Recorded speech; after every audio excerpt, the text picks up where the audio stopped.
અને સમાચારની વાત કરીએ આણંદથી સમાચાર છે કે જ્યાં તારાપુરમાં વ્યાજખોરોનો આતંક સામે આવ્યો છે। વ્યાજના પૈસા લેવા વ્યાજખોરો હથિયારો લઈને ઘરમાં ઘૂસ્યા હતા અને ઘરના દરવાજે લાકડીઓના ઘા મારી બેફામ ભૂંડી ગાળો વરસાવી હતી।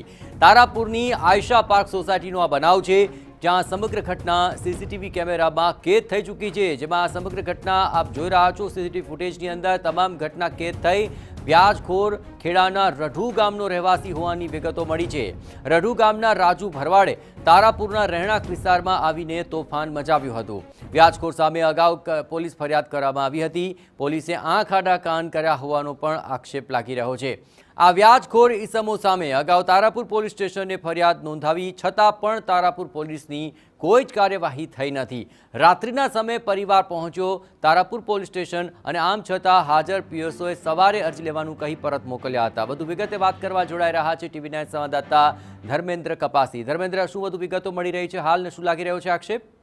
સામે આવે છે આણંદ પોલીસની કામગીરી પર પ્રશ્નો ઉપસ્થિત થઈ રહ્યા છે। એક તરફ વ્યાજખોરના આતંકમાંથી મુક્તિ અપાવવા માટે પોલીસ દ્વારા જુદા જુદા પ્રકારના કાર્યક્રમો કરવામાં આવતા હોય છે। વાહવાહી સોશિયલ મીડિયા અને મીડિયામાં મેળવવામાં આવતી હોય છે, પરંતુ ખરેખર જે લોકો ભોગ બનેલા છે ને જેમના દ્વારા ફરિયાદો કરવામાં આવે છે તેમની સામે કોઈ જ કાર્યવાહી ન કરવામાં આવતી હોવાનો આક્ષેપ થઈ રહ્યો છે।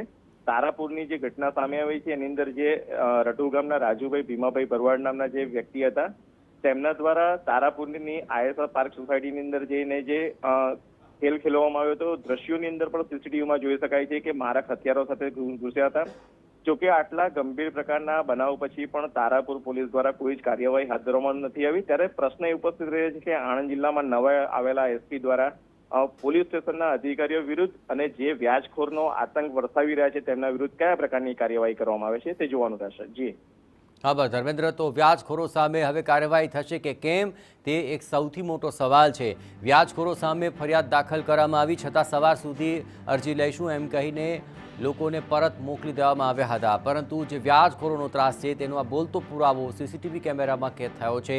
આયશા પાર્ક સોસાયટીની અંદર આ વ્યાજખોરો કઈ પ્રકારે ધાકધમકી અને કઈ રીતે આવીને તોડફોડ કરી રહ્યા છે તે સ્પષ્ટપણે સીસીટીવીમાં દેખાઈ રહ્યું છે। આ બોલતા પુરાવાને આધારે તારાપુર પોલીસ આ મામલે શું કાર્યવાહી કરે છે તે જોવું મહત્વપૂર્ણ